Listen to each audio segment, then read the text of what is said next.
everybody. Welcome to the Promptings with Kody B show. This is our 4th episode. Super excited to have the guests we're going to have on today. The one and only Tom Chenault, the dear friend of mine. Had a lot of fun doing this interview with this guy, and you're going to want to listen to him. Talk about a humble servant. I mean, this is a person that really has figured out what promptings are all about and figured out how to serve humanity in such a unique way. And you're going to get a lot from him. Now, he's a who's who guy, just like the rest of my guests. I mean, he's a who's who guy. I mean, he's been very successful in the direct sales industry. In fact, I'm going to read a little bit here about him, Mr. Tom Chenault. He's been the voice of home-based business since 1999. So he's had radio shows, podcasts in different formats since 1999, always featuring home-based business and being entrepreneurial. He's one of the best at it. It's allowed him to connect with and interview the who's who of network marketing, personal development, and home-based business.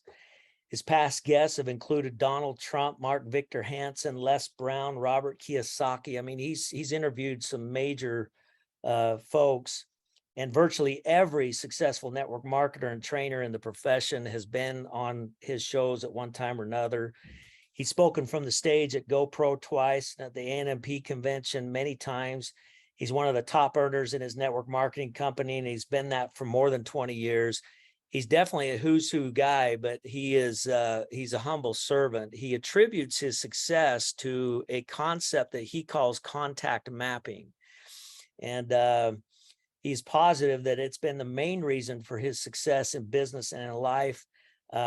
He is the person to call when anybody needs someone who knows someone. Contact mapping came into existence as a CRM and app when his son, Adrian Chenault, envisioned digitizing what Tom was doing for years and years beforehand. So really good stuff about how to stay in touch with people, create contact with people, understand what their interests and needs are, and just a delightful person to have on. So help me welcome to the show, Mr. Tom Chenault. Tom Chenault, my brother, how you doing? I've never been better. Kody Bateman, what's going on, man? Oh, it's so good to hear your voice and see you on the screen here. I just love what you guys do every day. And it's just an honor to have you on this new prompting show format. And you're like the king of promptings. You know, your story's incredible. I'm looking forward to jumping into that. Before we do that, just what's new, man? What's going on in your life? You know, I'm seeing the world come to me, just like the world's coming to you in the promptings, man. People are finally realizing that you can't develop deep relationship with a click funnel, a like, or a perk. It's got to be something more substantial. And you hit the nail on the head, man. Congratulations. I'm honored to be, it's so odd to me, actually. I was thinking about this morning, that a guy so much younger than me is like my mentor. But that's how you show up for me, sir. You have accomplished so much. The books you've written, the vision you've had, the depth of your intellect, where I've seen you at the ANMP and the places you've spoke. I'm in awe of you, and you need to know that. Well, Tom, thank you. I really appreciate that. The feelings are mutual. It's interesting how mentors show up in your life, and you certainly have been one of those. You just showed up, and it's not, it's a lot of mentors or so-called mentors show up as gurus or big wigs or this or that, and they're real great mentors. Just ask them, they'll tell you how great they are, kind of stuff. The mentors in my life have never showed up that way. The mentors in my life have always shown up as just humble, kind, servant type of people. And those are the ones that I gained so much out of. Now, we read your bio before this show started, so people know your accomplishments are vast. I mean, you've done amazing things over the last 30 plus years of your life. You've interviewed some incredible people and had huge success in direct sales and network marketing. So you certainly could be one of those, guru mentors that that claim, but you don't do that. You just come on as a humble servant. And I don't know, I guess I resonate better with people like you. So just appreciate all you do. I look at the footsteps I followed in just on the Promptings radio show podcast. When you start thinking Jordan Adler, Ivan Meisner, Richard Brooke, I mean, I am, and obviously you, I'm just like, I can't even believe I'm on here, to be honest with you, sir. I know that you've got a list a mile long. And again, I just want to thank you because I think what you're going to do here is gigantic in a time that we desperately need more people talking to each other. I just saw a quote that is you, and they say that the opposite of addiction, which I know a lot about, isn't sobriety, it is true human connection. And what you're creating in the world with so many people is true human connection. You don't have any idea the impact that you're making. It is bigger than you're ever going to dream. Well, I appreciate that very much. You sharing that. In fact, I've got quick. I've got a slide here that says a prompting calls for an act of human connection. That's a quote that's in my new book, Promptings Process. Says a prompting usually almost always calls for an act of human connection.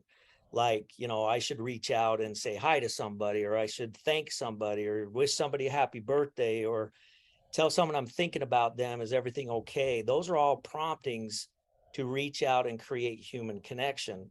You're a master at that. You're a master at it. In fact, I started my whole thing with acting on promptings, as everybody knows.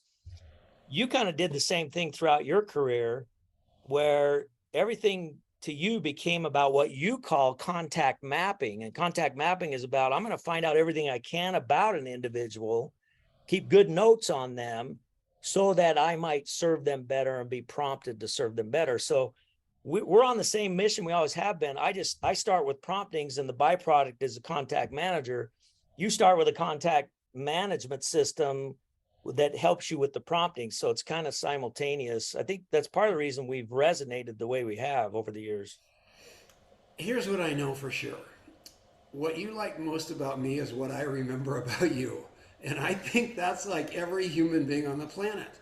And I believe wholeheartedly that if I can send you a phone call, a voice message, a text message, an email where I say your name, I remember something about you, and I ask you how I can serve you, you and I are going to be in the same foxhole for life. And so my contact mapping, which you are alluding to, that philosophy is not a CRM. It's not contact management. It's a relationship development system. And there's a massive difference between the two, which I think that you over at Promptings have really grabbed and built. It's all about the human being across the table. It's not what you sell. It's not what you have. It's not who you are. It's who you are for the person across the table. And that's what you've done so well with the promptings. And, in promptings aren't promptings to go, that's a to-do list. I'm prompted to go wash my car. I'm prompted to clean my desk. All that garbage that completely blows our brains out to stop us from being present to the true promptings, which come from God. That's where true promptings come from, God. And I don't care how you define God. That's not what this is about.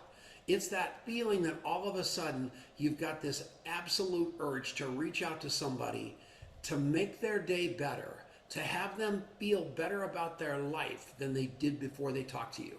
That's what you guys are doing. That's what your book, The Prompting Process, did for me. And it's unbelievable. And thank you again.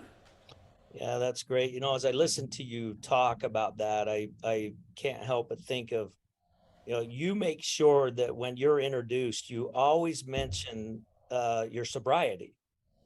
Sobriety is a big thing with you. And you say that contact mapping is the reason for your success. And you also say 29 years with Alcoholics Anonymous. Both of those experiences kind of made you who you are today. That's kind of what I get from you. So talk to us a little bit about 29 years of sobriety and how that whole journey has helped you in creating and developing relationships?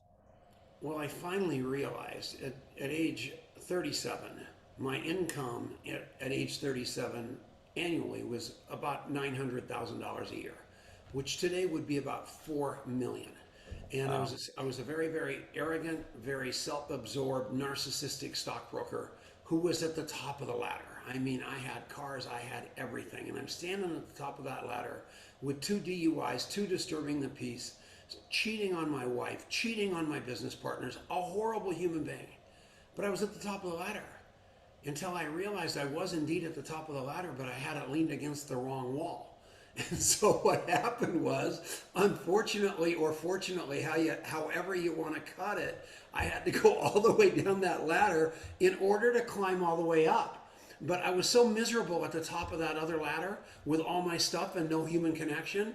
And then down here at the bottom of the ladder and on the way down and on the way up, I developed these relationships with guys like you, with guys like Jordan, with guys like Richard. And all of a sudden, I realized the true value in my life wasn't stuff, it was people. And all of a sudden, I realized I had to take that up one more level and become the man I always thought I was destined to be. And I thought the more I had, the more you would like me. It never dawned on me that when God finally completely stripped me of all that stuff and it was just me and God, I was able to stand and say, you know what? Here I am, fallible, fallen. This is who I am. I don't have to be Richard Brooke. I don't have to be Ivan Meisner. I don't have to be Kody Bateman. I don't have to be Jordan Adler. I get to be the greatest Tom Chenault can be. And when I was okay with that, all of that lie and manipulation and inauthenticity and no vulnerability, all that went by the wayside. And I just became this guy that, what you see is what you get. I'm going to try to keep as much focus off of me as possible, put as much focus on you as I can, and remember everything I can about you because it's the most important thing. As my coffee cop says, I am the great rememberer. And Yeah. that's my only skill set. The reason that you really have never known me for many, because you were looking for people with skills. I don't have any skills. I have none. All I have is a heart the size of a basketball. You can outskill me, you can outthink me, but you can't outlove me. And I love that about me. So that's my whole story. Oh, I love it. That's really, really good. So yeah, we have this thing in the promptings process book. We have a loop. It's we call it the promptings loop. And there's two kinds of promptings. The inner prompting is that voice that speaks within. It speaks to who you are as a person. And the outer prompting is what you do with that. You take a piece of who you are and you reach out to other people, recognition, thanking people, things of that nature. You had mentioned you don't have to be anybody but you. And once you learn that all I got to be is the best version of me, that's what the inner prompting is all about. We talk a lot about the fact that the biggest and best guru that you will ever have in your life is you. Yeah. You are your own guidance counselor. And it may be relationship you have with God, between God and you, or whatever your beliefs are, but it filters through you, the individual. So you are, and I've watched that in you, is that you follow who you are. Man, if you guys haven't listened to Tom on the stage, this is a guy who he just does him, man. I mean, and it's fun to watch. It's really fun. You're not afraid to be yourself, and you're kind of crazy sometimes, and we love it. We absolutely love it. And so, yeah, I think it's a great message. I ain't much, but I'm all I've got. And that's finally okay with me, Kody. And, it's such freedom to just be standing in, I don't even care if I'm invisible. In fact, I almost prefer that in order to make that person across the table know that they can be their best. And people ask me all the time what I sell, and I say I sell hope. Yeah. And I used in Rumi said this is not my quote, and he said it in a much more eloquent way. But I went out there trying to change the world. I mean, so hard in so many different areas of my life. And it was only when I realized that I didn't have to change the world. I just had to change me, that the magic started to happen. And now I'm able to actually maybe make some change in the world because I fired my brain and hired my heart, and the rest is history. Yeah, that's great. Now, one of the things I've always noticed about you, and it may be coming from some of your training with AA, or I'm not 100% sure I know that it's in the AA training, but you call yourself out. Constantly. You call yourself out, and I want you to talk to our audience today about how important that is. All of us have weakness. All of us screw up. All of us make mistakes. And I think there's a real key to looking in the mirror and calling yourself out before you call anybody else out. And you're a master at that. So I want you to talk to us about why that's so important. My little girl Courtney was in like second grade, and they went around the class and they said, "Okay, tell everybody about something about your dad that nobody's supposed to know." And all the kids are going, "Well, my dad picks his nose while he watches TV and stuff like that." And Courtney raises her hand and says, "My dad's been in jail 3 times." And the school's calling me, and they're wondering what's going on, and they're wondering if I'm Ted Bundy or something. But you know what? Who I am is defined by my past. And had I not gone through all that horrible stuff I went through that I caused myself, but all the stuff that after that, in the process of getting sober, there's no way that I would be the man I am today. And although I'm not proud of all that stuff, it's what made me. And the fastest way to get related in any conversation is tell one on yourself. So that's why I do that, man. I do not want you ever to fact check me. My whole motto is tell the truth as fast as you can, especially in this world called the network marketing arena. And the truth is enough, especially in this world called the network marketing arena. Because income claims and product claims are absolutely destroying the landscape. And if those two things you stick with, I promise you, it is enough. And they know when you're lying. And that's the problem. When you're your true self, you're your true self at church, your true self in your marriage, true self with your children, true self with your business partners. What you see is what you get. And he just said, Tom, you're kind of crazy on the stage. And that isn't exactly a compliment, and sometimes because I'm nuts. But do you know why that happens? It's because I'm nuts. And I like that about me. I don't like that filter of everything coming out hip, slick, and cool, because nobody can relate to it. Every one of us are a hot mess in our own way. I'm just real good with it, which has been the absolute secret to my success, Kody. Yeah, no question about it. I've watched you in action doing that so much. I love what you said about how, if to start conversation or be in conversation with people, to call yourself out. Think about the difference. You meet somebody and they start talking about all of their own accolades versus meeting somebody and they talk to you a little bit about some of their weakness and how they look to improve. Just anybody listening, what's the difference? What kind of connection do you have in somebody that praises themselves versus somebody that calls themselves out and is just trying to grow? Yeah. So the only thing on there's only a couple of props. One of them I can't do anything about, and that's my filthy glasses, which they aren't really filthy. They've got these crazy things to keep me from seeing double on them. That's why my eye looks a little weird. And then over this shoulder right here, you see that homeless guy sitting on my shoulder. And if you're listening without video, if you're listening to the podcast, it's a homeless guy. And in my town, Longmont, Colorado, they had a big fundraiser. So they brought an artist out to paint all these prominent people in the city, and I was one of them. And I said, no, I don't want a prominent picture of me, even though they knew you'd buy your own picture for a lot of money. I said, I want you to paint this guy I know. And I had him paint that guy right there.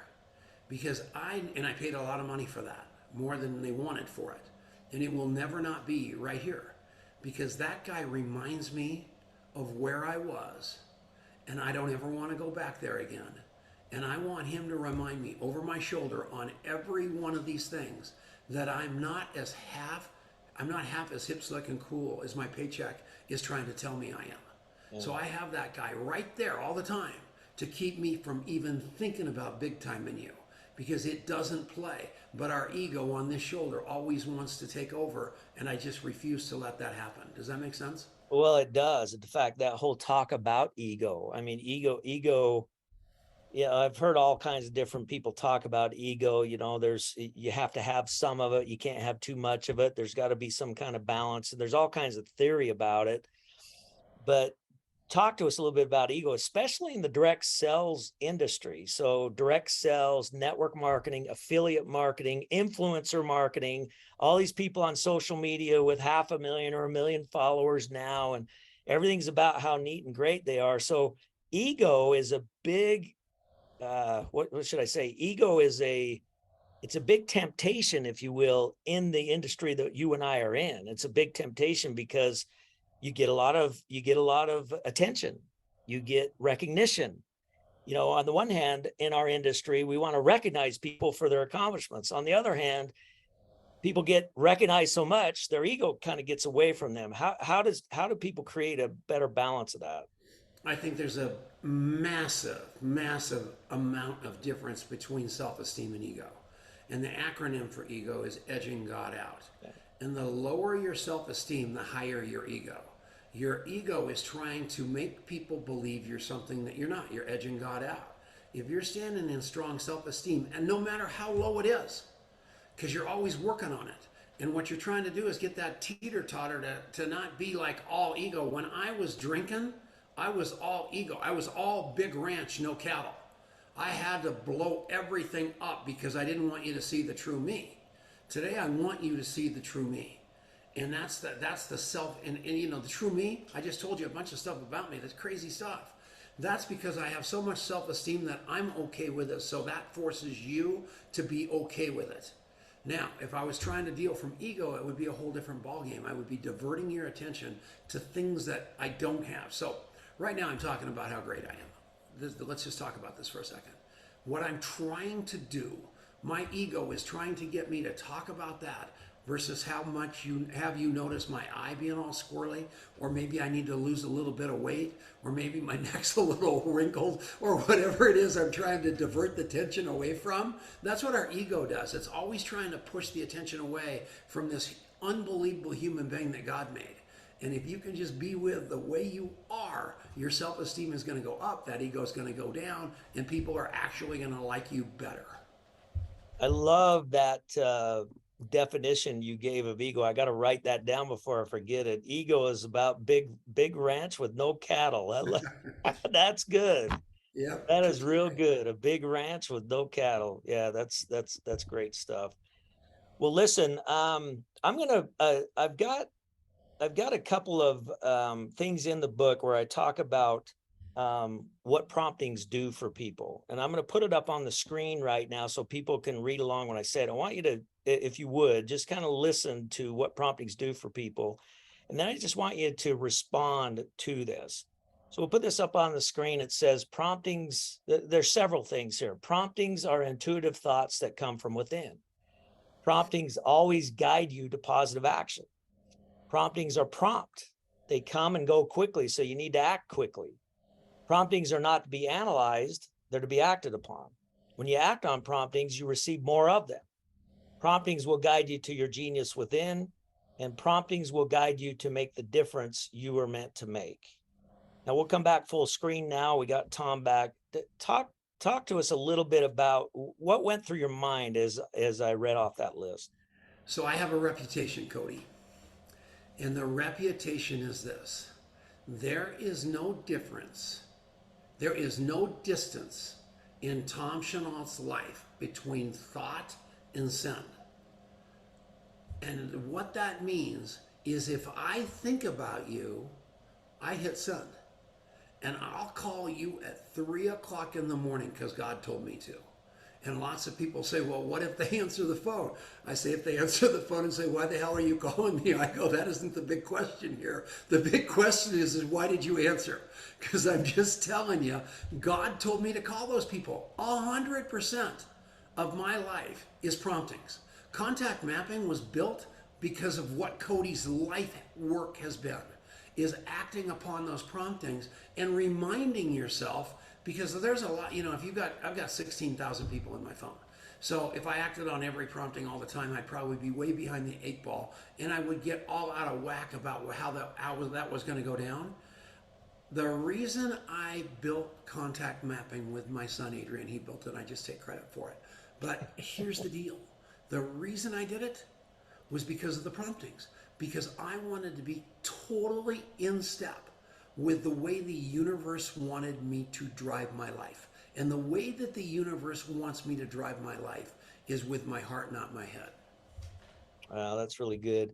You and I have that in common as well. You have the opportunity to work with your son, Adrian, who's brought technology to your vision.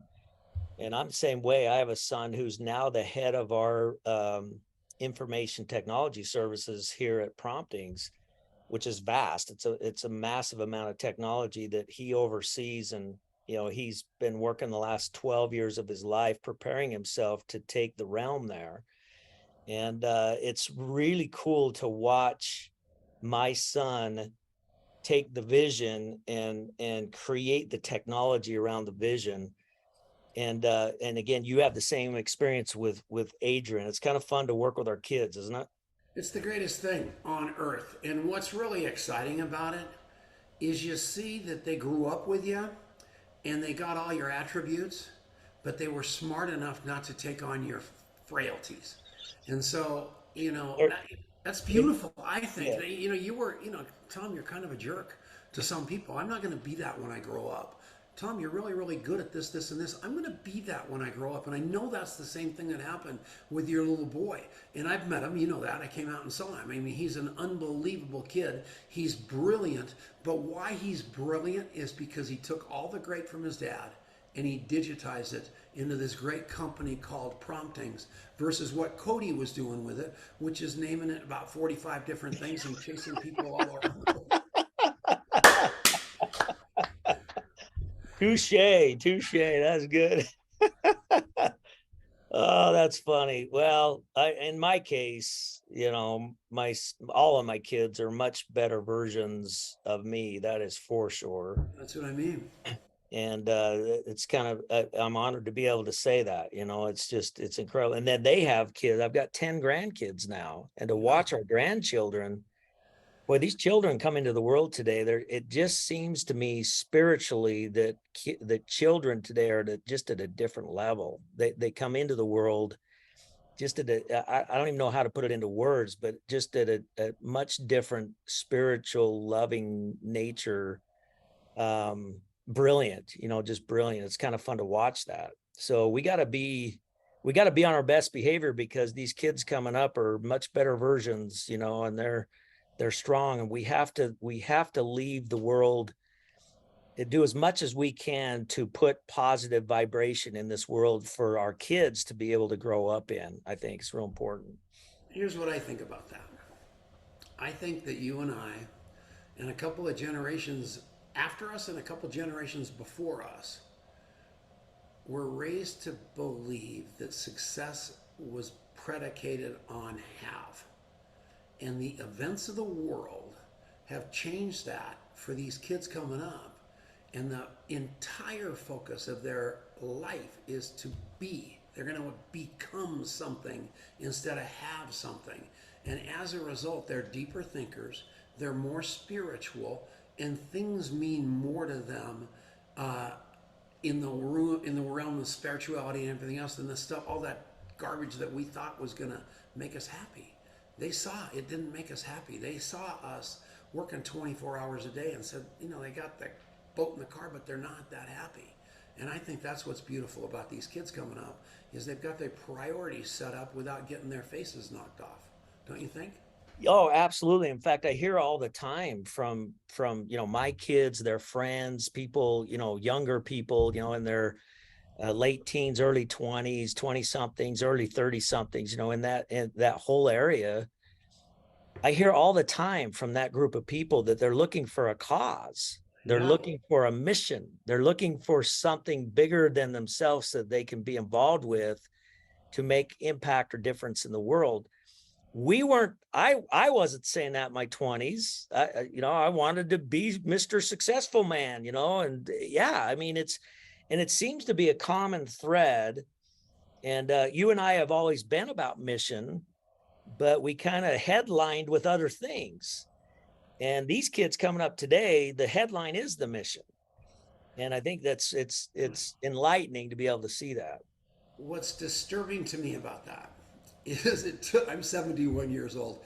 It took me 71 years to figure out what those snot-nosed kids know at age 21.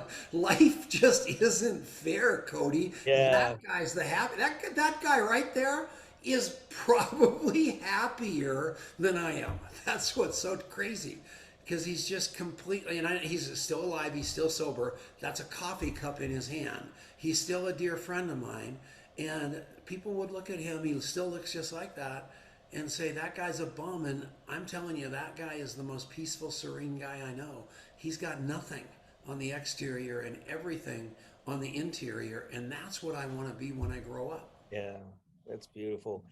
You know, as we sit and as I'm listening and speaking here about what we just said, I can't help but think there may be some people listening to this podcast right now that are fairly new to this type of environment. And what we just talked about may be foreign, in fact, is foreign to millions and millions of people. Listen, if you're listening to the media and the news and the grumblings of the world all day, every day, which a lot of people do. I mean, millions and millions and millions of people stay tuned into that craziness that's in the world right now, to the point that they don't even recognize what we just talked about. We're sitting here noticing all these unbelievable attributes of young kids growing up, when people out in the world don't see any of that because they're so focused on negative. How do we keep out of that nonsense and into the environment that we're establishing or creating here?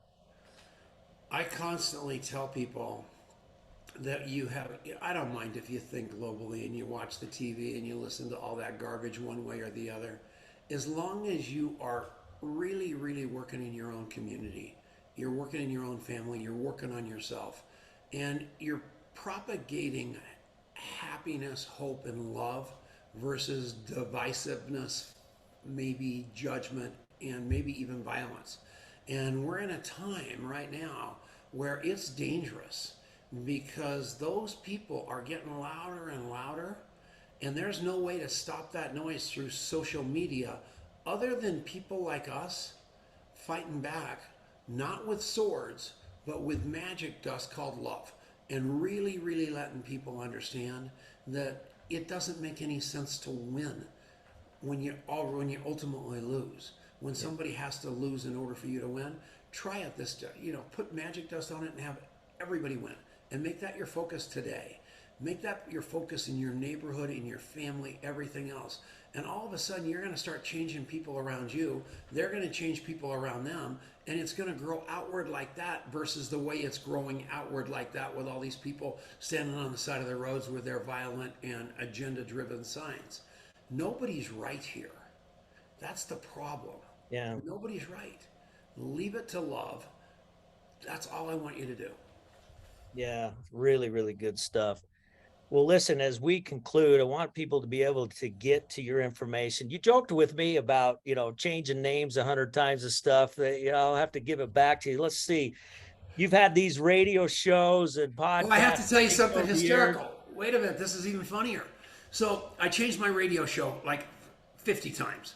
And for all kinds of reasons. It was called the Tom Chenault Show. Then it was called the Home-Based Business Show. Troy Dooley and Doug Firebaugh stole that from me, so I had to go call it the Home-Based Business Radio, everything. So I finally, Adrian, just like your son, said, why don't we just call it the Legacy Leadership Radio Show?